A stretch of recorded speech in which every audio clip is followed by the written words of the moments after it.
Glória ao Pai, ao Filho e ao Espírito Santo, meus irmãos. Estamos aqui para mais uma lição bíblica da nossa escola dominical.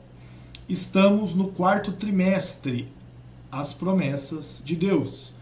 Confie e viva as bênçãos do Senhor, porque fiel é o que prometeu. Vamos para a lição número 3. Lição esta que será ministrada no dia 20 de outubro. As promessas de Deus para a igreja. Na lição 2, nós falamos sobre as promessas de Deus para Israel.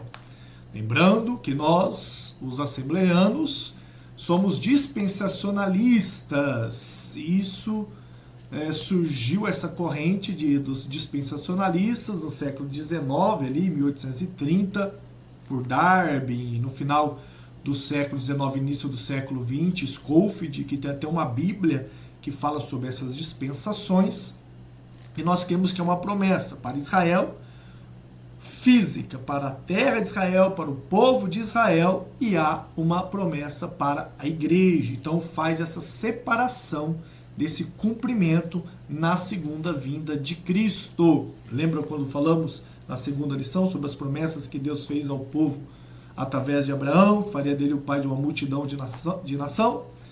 Aí teve Isaac e Jacó. Jacó lutou com anjos, o nome dele virou Israel. Israel, todos descendentes dessa semente, são israelitas. E assim Deus foi se cumprindo várias promessas sobre esse povo. Levou a terra prometida, através do reinado de Davi. Então se você for lá a genealogia de Jesus, e que foi se cumprindo. E que há uma promessa ainda que vai acontecer na segunda vida, que é no milênio, quando vai se estabelecer o reino de Cristo na terra. E as promessas para aqueles não eleitos, vamos dizer assim, que é os gentios, sou eu, sou você, aqueles que não é dessa descendência, dessa semente. Então, a lição 3, as promessas de Deus para a igreja, vamos para o texto áureo. Pois também eu te digo que tu és Pedro, e sobre esta pedra edificarei a minha igreja, e as portas do inferno não prevalecerão contra ela. Mateus 16, 18, verdade prática.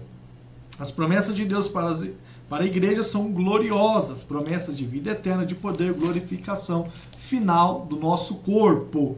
Leitura bíblica, Mateus capítulo 18, do versículo 18 ao versículo 20, Marcos 16, do 15 ao 18, e Atos 1, do 6 ao 8, onde nós temos aquela leitura: ide por todo mundo e pregar o evangelho, imporão as mãos sobre os enfermos e o curarão, expulsarão demônios, batizar pessoas, vai falar sobre o revestimento, a virtude do poder do Espírito Santo no dia de Pentecoste, para que a igreja ali se iniciasse e desse continuidade nos ensinos de Cristo.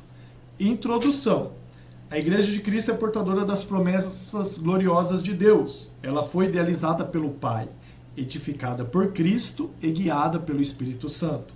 É a comunidade dos salvos em Cristo Jesus, para adorá-lo. Por isso, nessa lição, estudaremos a respeito da natureza das promessas divinas de Cristo para com a Igreja. Lembrando que nós sempre fazemos uma leitura de algumas partes da revista, para não ficar exaustivo, eu vou ter que verbalizar toda a revista em si, que não tem necessidade. Primeira coisa que nós vamos fazer é uma oração, né? Vamos fazer uma oração. Espírito Santo de Deus, venha nos guiar, venha colocar palavras, entendimento e conhecimento, porque estamos aqui para desfrutar, meu Pai, da palavra da vida eterna, que venha dar muitos frutos em nosso coração. Pai, fortifica-nos, edifica-nos cada vez mais na Tua presença. Amém. Então, olha só, a Igreja Católica Apostólica Romana, ela se apodera dessa questão de que Pedro é o primeiro Papa. Respeito muito a Igreja Católica, muitas pessoas que me conhecem sabem a admiração que eu tenho por muitas coisas e virtudes que a Igreja Católica nos trouxe de bom. Mas nesse ponto eu não posso muito concordar, porque eles se apoderam disso. Quando Cristo olhou para Pedro, e falou sobre essa pedra edificarei a minha igreja, e que os apóstolos dariam continuidade aos ensinos de Cristo, ao Evangelho, às boas novas, que após a ascensão de Cristo ele deixou esse compromisso para os apóstolos de levar essa palavra e eles fariam os discípulos e discípulos, nós vemos que a igreja de Cristo, como diz na introdução, ela foi edificada nesse momento, nessa escolha. E naquela época nós vivíamos o Império Romano, 57, 67 a.C. até 460 e 70, que é quando nós falamos sobre a história antiga, depois vai entrar a Idade Média, né, que é a parte de 400 e pouco até 1468. Depois de 1468 a 1700, Idade Moderna, e de 1700 para cá, 86, se eu não me engano, nós temos agora que é a Idade Contemporânea. Então, naquela época, os romanos perseguiam muitos cristãos. Nós sabemos disso. Soldados romanos foram lá, crucificaram Jesus, castigaram Jesus. Era uma perseguição. Nós tivemos no século III o imperador Diocleciano, que na história foi um dos mais cruéis perseguidores e matadores de cristãos daquela época. Então, a Igreja Católica ela se apodera disso, mas a história, que desde a época dos apóstolos e da patrística da igreja, que é a continuidade lá, os primeiros séculos, daqueles homens que foram discípulos dos apóstolos, nós não vemos essa continuidade que a Igreja Católica quer pertencer a isso e dizer que a Igreja Católica nasceu lá em Pedro. Irmãos, não é verdade. Com todo respeito, gosto muito de muitas coisas da Igreja Católica, admiro, mas não é. Ali, após que nós vamos ler aqui a ascensão de Cristo, os apóstolos deram continuidade. Existiam igrejas em alguns lugares que eles iam pregando, fazendo discípulos, e ali foram levando o evangelho. Nós temos o apóstolo Paulo, que nós chamamos que ele é o pregador para os gentios, porque muitos, o próprio Jesus falou, para aqueles que eu vi não me aceitaram, que seriam os judeus, no caso, o povo dele, e que esse evangelho não tinha mais essa questão de ser grego, ser romano, seja o que for. Todos nós somos um corpo em Cristo, somos a igreja de Cristo. Então ali foi dando continuidade meio às perseguições que existiam. Até que lá no século IV, 300 e pouco, Constantino se converteu ao evangelho e ali se apropriou do cristianismo junto com a igreja e estabeleceu a Igreja Apostólica Romana. Se você estudar a história da igreja, tem outras vertentes da igreja, que é a igreja de Constantinopla, a igreja de Antioquia, a igreja etíope, que hoje tem uma igreja na Etiópia até hoje, a Bíblia tem 81 livros. Então se ramificou os discípulos desses apóstolos. E a Igreja Católica, de fato, historicamente, se você for olhar, ela nasceu a partir de Constantino, que estabeleceu a igreja no Império. E ali facilitou-se difundir cada vez mais a Igreja Católica Apostólica Romana, e onde ela foi se estabelecendo em vários, principalmente aqui para nós, para o Ocidente, que lá para o Oriente nós sabemos que tem a Igreja Ortodoxa, que houve o grande cisma em 1064, a separação de fato dessas duas igrejas. Então nós temos no Oriente mais a Igreja Ortodoxa e mais no Ocidente, que aí veio para o nosso lado, na Itália, Espanha, Portugal, fomos colonizados pelos portugueses, e as tradições dessa igreja chegou até nós. Então ela se apodera disso como se o início lá foi em Pedro. O Evangelho, que vinha sendo pregado pela patrística da igreja, é o evangelho dos discípulos, dos apóstolos. Sim, isso é verdade. Há uma ligação. Aí há uma outra questão que não é para esse vídeo. Mas depois a igreja se corrompeu, tem muitas coisas que a igreja colocou que não é bíblica. Aí tudo bem, aí é um outro vídeo que eu não quero entrar nesse mérito. Tá? Quero dizer que a igreja, assim ela nasceu. Ela foi se difundindo com os apóstolos, foram se espalhando pelo mundo e as igrejas foram se estabelecendo. E o Império Romano se apoderou dos cristãos ali a partir do cristianismo, a partir da conversão de Constantino, que é onde foi se difundindo essa igreja que nós cremos, hoje. Mas o que eu quero dizer, não cremos que nós pertencemos à religião Igreja Apostólica Romana. Mas esse evangelho chegou a nós através da Igreja Apostólica Romana, certo? Lembra que teve Martinho Lutero, século XVI, que nós acreditamos que é a reforma, e não aceitar várias coisas, as indulgências que estavam acontecendo naquela época na Alemanha, e aproveitou e tem todas as suas teses em cerca disso.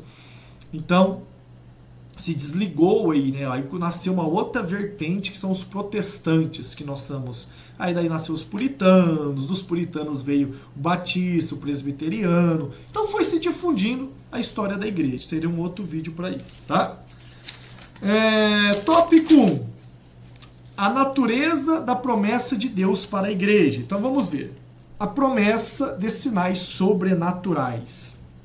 O Evangelho de Mateus 28, do 18 ao 20, revela o estabelecimento da grande comissão de Cristo para os seus discípulos. Nessa comissão, 3 palavras resumem a tarefa: ide, ensine e batiza.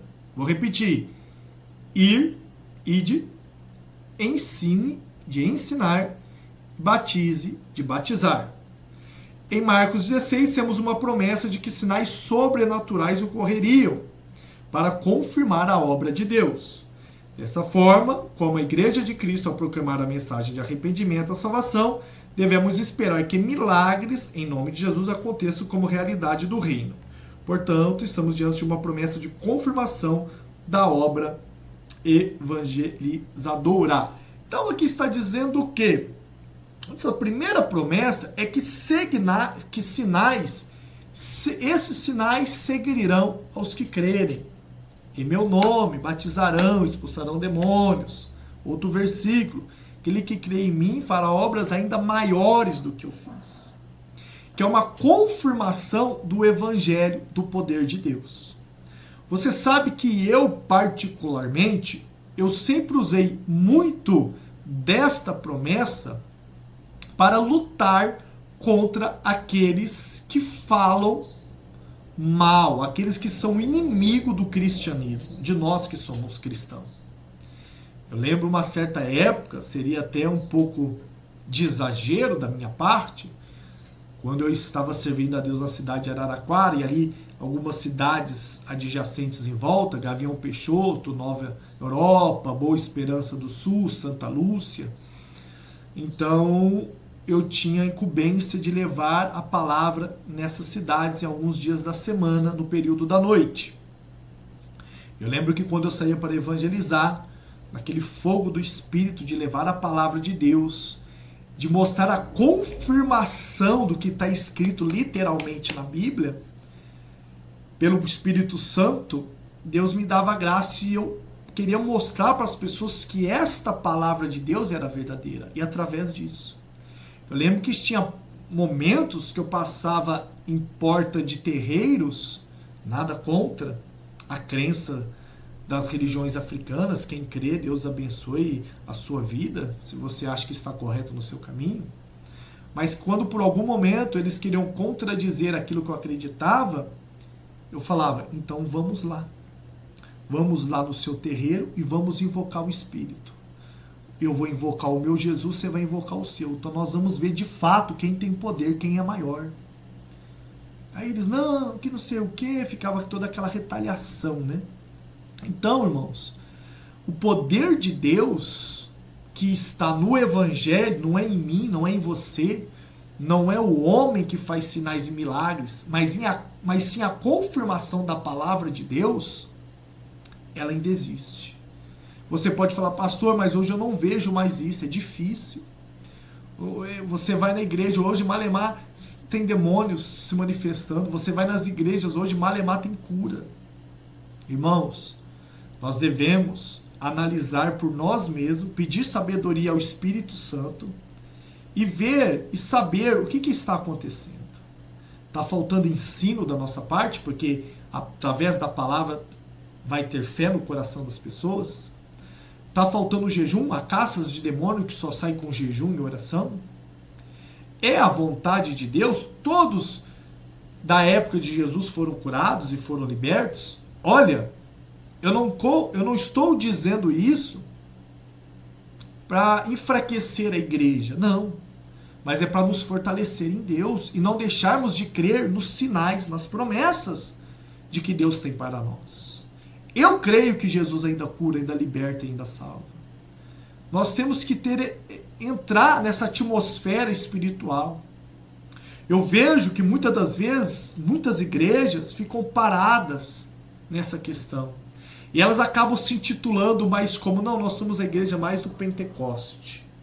Nós somos mais a igreja do avivamento, do aleluia, do glória a Deus. Não, nós somos mais a igreja do ensino, somos reformados. Não acreditamos na continuidade dos dons de cura. Não acreditamos na continuidade desses dons de libertação. Não. Então, eu acho que muitas das vezes nós mesmos enfraquecemos a nossa fé. E para alcançar promessas, nós temos que ter fé. Temos que pôr em prova a nossa fé. A fé é o firme fundamento e a prova daquilo que a gente não vê. A palavra de Deus diz chamar a existência daquilo que não é como já se fosse. Eu tenho que chamar a existência, eu tenho que ter a fé. Senhor, eu estou vendo doença. Senhor, eu estou vendo morte. Mas eu peço a Ti, Pai, se é da Tua vontade, cumpra a Tua palavra. Dá cura, dá libertação, dá transformação na vida dessa pessoa. E é assim que a igreja cresceu. É ou não é? Não é assim? Pessoas se redimindo do erro, do pecado. Não tinha pessoas que eram curadas só de Jesus olhar e falar, seus pecados são perdoados, levanta e anda. Então nós temos que crer que existe promessa de sinais sobrenaturais. Subtópico 2 do tópico 1, a promessa de revestimento do poder. Com base na promessa de Cristo para seus discípulos, Atos 1, nós sabemos, há uma promessa de capacitação espiritual para a proclamação do Evangelho. Recebereis a virtude do Espírito. É a promessa do batismo no Espírito Santo. O Espírito Santo também nos forja como testemunhas de Cristo, na nossa família, bairro, cidade e nações. Portanto, estamos diante de uma promessa de capacitação espiritual. É claro, todos aqueles quais são chamados por Deus e mais ainda chamados para ser um discípulo, para levar o Evangelho, como chamado de um pregador, de um evangelista, de um missionário, de um pastor, nós temos que ter o revestimento do poder. E há uma promessa de Deus, que é o batismo do Espírito Santo. Somos forjados, somos capacitados pelo poder de Deus para levar a palavra dele. Porque por nós mesmos, sem as armaduras da fé, sem o capacete da salvação, sem o escudo da fé, sem a espada, sem a couraça da justiça, nós não temos condições. Porque não é por nós, é promessa dele. É através do poder dele, não é o poder do homem. Então esse revestimento tem que estar na nossa vida. Porém, a nossa vida tem que andar de acordo com essa capacitação. Como eu vou estar numa vida toda errante, como eu vou estar numa vida cheia de pecado, onde a própria Bíblia diz o quê? Que o espírito e que a carne, é uma briga constante. Quem é da carne, quem é do espírito é do espírito. Para eu ver coisas sobrenaturais, para eu viver coisas sobrenaturais, eu tenho que andar no espírito.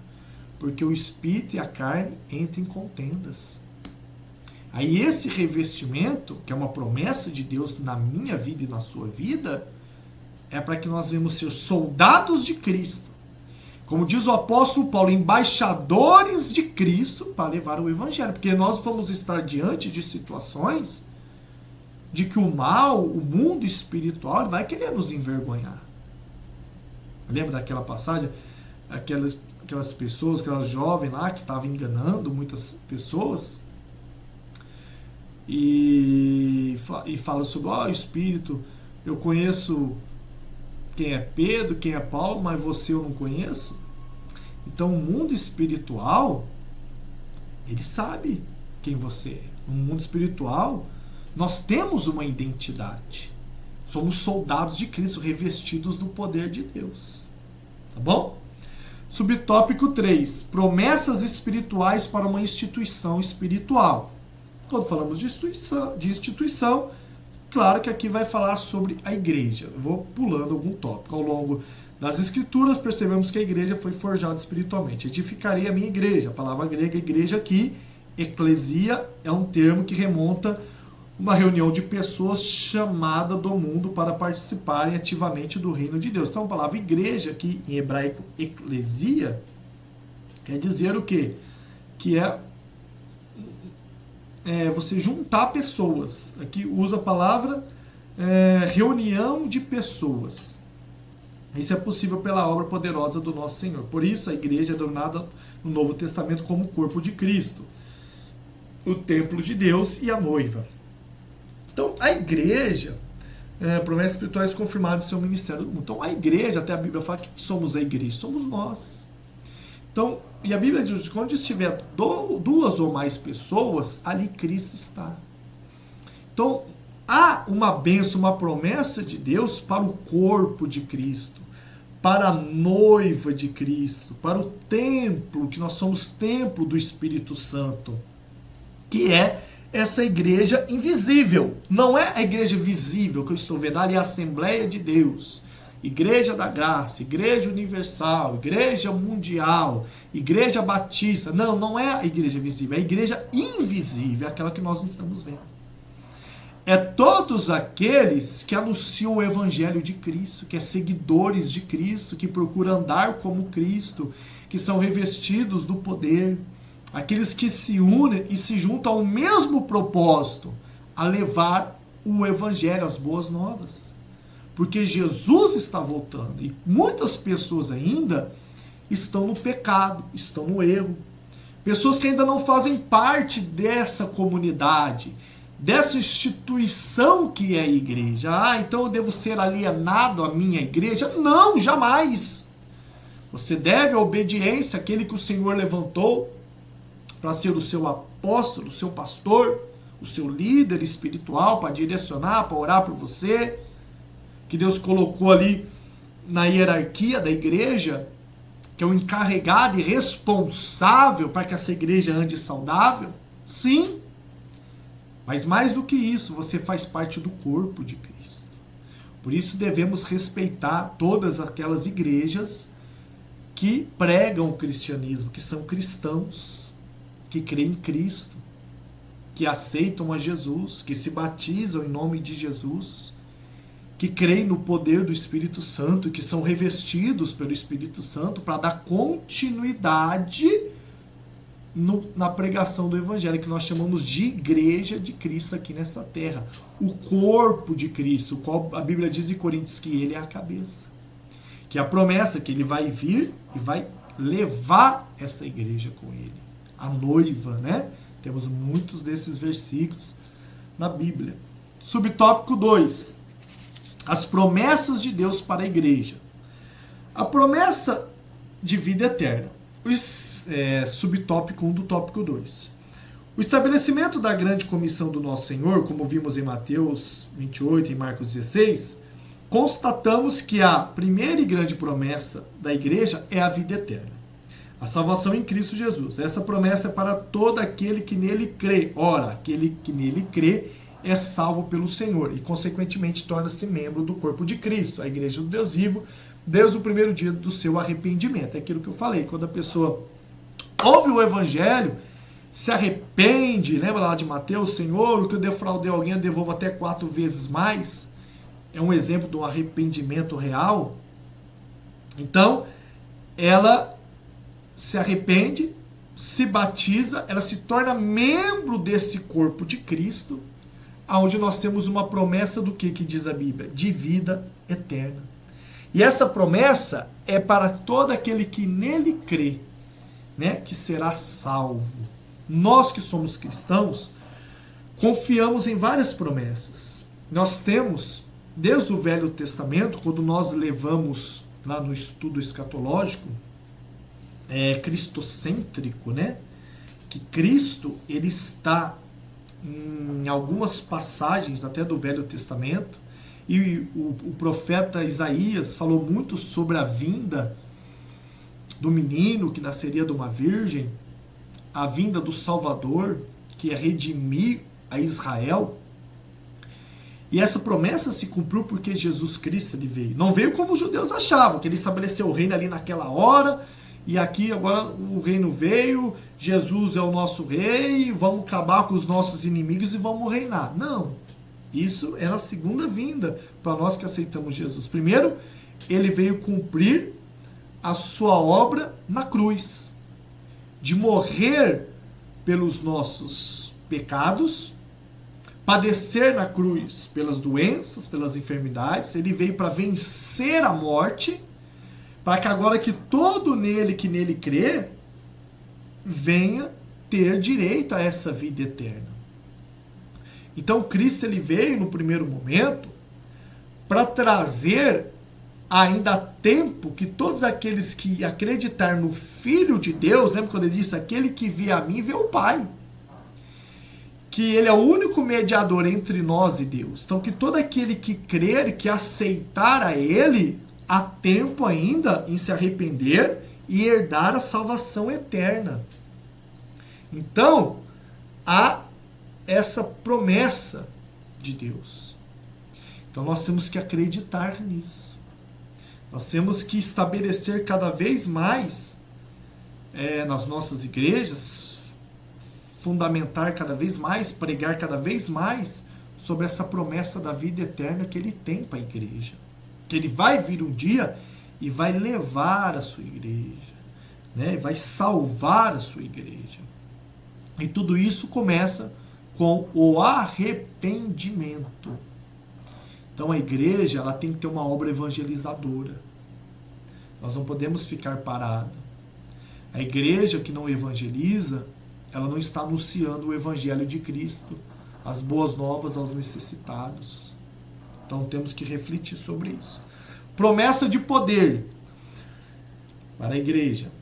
Uma vez salvo em Cristo, membro do seu corpo, de acordo com o que lemos em Atos 1, temos a gloriosa promessa de poder do alto para sermos instrumentos vivos. Essa promessa foi feita em Atos. Foi experimentada naquele tempo. E ao longo da história da igreja tem sido confirmada novamente na vida de milhares de servos que experimentaram o batismo no Espírito, todos os dias receberam os dons espirituais preciosos para fazer a obra de Deus com fé e ousadia. O mesmo Senhor que batizou em Atos, os apóstolos, ainda batiza hoje. Então nós, os assembleanos que somos pentecostais, e os neopentecostais também, que acredita no batismo do Espírito Santo, que acredita nessas novas línguas, que acredita que esse revestimento do poder de Deus é através do Espírito de Deus na nossa vida. Então, ele capacita a igreja com poder, com revestimento, com armadura, para levar esse evangelho a todos os que estão necessitados. Nós cremos que todo aquele que nele crê vai ser revestido. Muitos que nós temos os calvinistas, muitos das igrejas batista, presbiteriana, que acredita que existem os eleitos de Deus. Só vem ao Pai, como está escrito no versículo, só vem ao Pai aquele qual ele chamar. Então que essa salvação não é para todos, que nem todos vão ser escolhidos por Deus, vão ser chamados por Deus. Nós não, nós cremos que esse evangelho é para todo aquele que nele crê. Então se nós cremos, nós como igreja, se nós temos promessa de vida eterna, então nós temos promessa de que o poder de Deus está conosco, vamos para o campo, vamos orar, vamos interceder, vamos tirar esse evangelho de dentro das quatro paredes.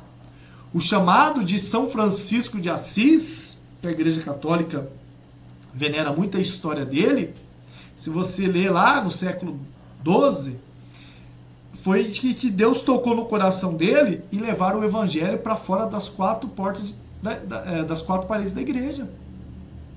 Uma obra evangelizadora, levando o evangelho aos pobres, aos necessitados, tanto que hoje nós temos uma ordem franciscana que a missão deles é essa, é cuidar dos mendigos, é cuidar dos mais pobres, é levar a Cristo para as pessoas que realmente necessitam, precisam. Eles vão para a rua, faz várias obras sociais, várias obras evangelizadoras, pregam Cristo, pregam Jesus. Então nós temos que repensar isso, se nós estamos capacitados com esse poder.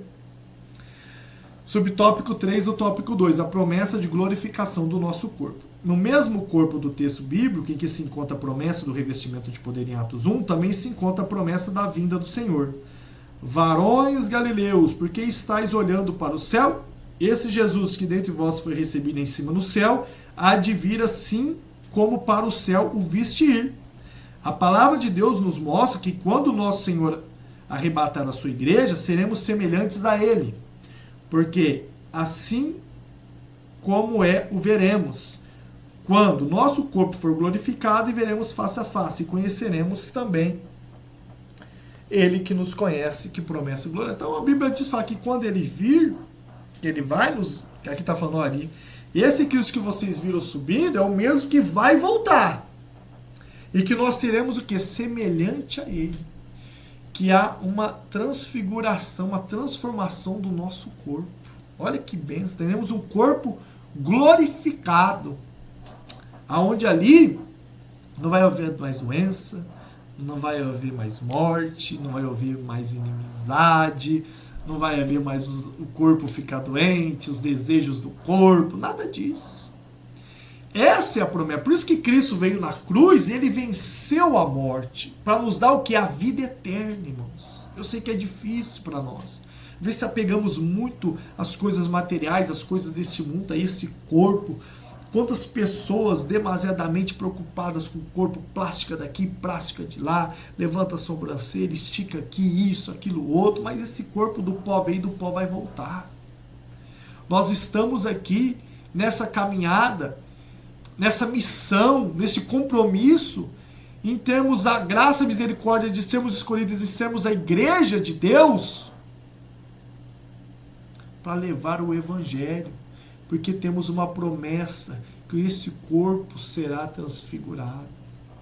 Receberemos um novo corpo, glorificado, para vivermos uma eternidade. Por isso que diz que aquele que está em Cristo, ele não morre. Vai passar o nosso tempo, o nosso plano aqui nessa terra. Mas quando nós fecharmos os olhos dessa terra, quando Jesus vir, vai arrebatar a tua igreja, e nós vamos abrir os nossos olhos, todos aqueles que permanecerem até o final, vamos estar com o corpo glorificado. Que maravilha, né? Último tópico, tópico 3. Condições para viver as promessas de Deus. É preciso crer. As Escrituras mostram que perseverar na fé em Deus é condição indispensável para viver o tempo do cumprimento de Deus às suas promessas. Atos 2:1. A Bíblia mostra que Abraão recebeu uma promessa que seria pai de uma grande nação. Ele creu em Deus, perseverou na fé. Isso lhe foi imputado como justiça. Nesses últimos dias precisamos reanimar nossa fé nas promessas de Deus. Há tempo de confiar no Senhor e se fortalecer na força do seu poder. Crer. Tem que crer, né? Só crer. Se eu não creio, se eu não acredito, não. Hoje tem muita gente assim, se desviando, viu, irmãos? Está se aprofundando tanto na letra, está dando muito ouvidos aos falsos profetas, muitos ensinos a falsos ensinamentos, que está falando, eu não creio mais nisso, eu não creio na Bíblia, será que é verdade? Será que é assim? Irmãos, eu continuo crendo. Baseado em que muitas coisas que estão escritas aconteceram, e eu creio que vai ainda acontecer. Se falou que Jesus ia vir, ele veio, ele falou que ia morrer, ele morreu, ele falou que ia ressuscitar, ele ressuscitou, e se ele falou que vai voltar, eu creio que ele vai voltar. Quem não quiser crer nisso, eu sou ateu, eu não acredito, Deus abençoe a sua vida, eu acredito. Então o primeiro passo é eu crer, para que essas promessas, e que eu venha viver essas promessas.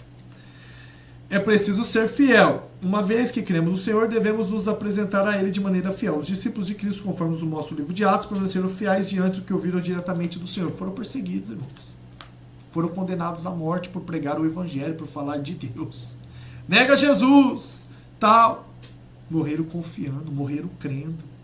Às vezes você está numa situação que pode levar você à descrença. Você pode estar numa situação que pode levar você a deixar de ser fiel a Deus, porque você desacreditou. Não, seja fiel a Ele até o final.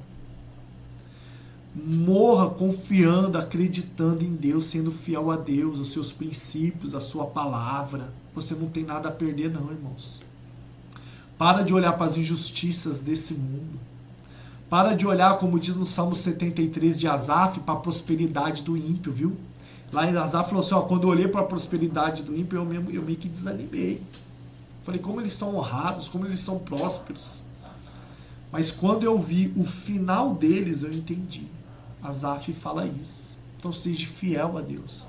Sabe que aquilo que está prometido, que está guardado para você, é maior do que qualquer coisa aqui deste mundo. O apóstolo Paulo, ele disse, incomparavelmente é estar com Cristo Jesus.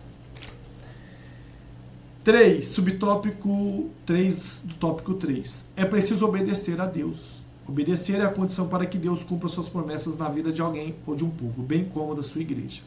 A ordem era clara para os discípulos. Ficai, porém, na cidade de Jerusalém, até que do alto sejais revestidos do poder. Lucas 24, 49.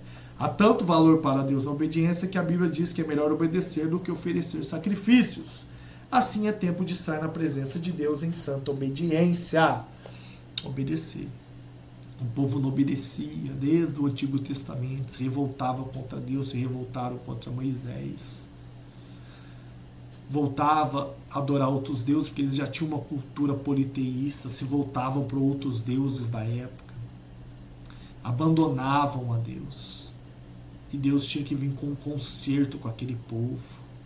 Aquele povo tinha que sacrificar, oferecia ofertas, oferendas, sacrifícios de animais, que era uma forma de que no Antigo Testamento o Deus se reconciliava com esse povo, porque, como eu já disse em outro vídeo, esse povo era politeísta, eles tinham esses costumes de sacrifícios de animais. Então, desculpa usar esse termo, mas Deus veio desmamando esse povo do politeísmo para o monoteísmo, mostrando para eles, olha, eu não quero sacrifício, eu quero obediência. O que adianta você sacrificar animal para mim? Eu pecou, errei. O povo pecava e oferecia oferendas. Não, Deus quer que você creia. Deus quer que você seja fiel. Deus quer que você obedeça. É o que está falando aqui. Então, obedecer e ser fiel a Deus até a morte.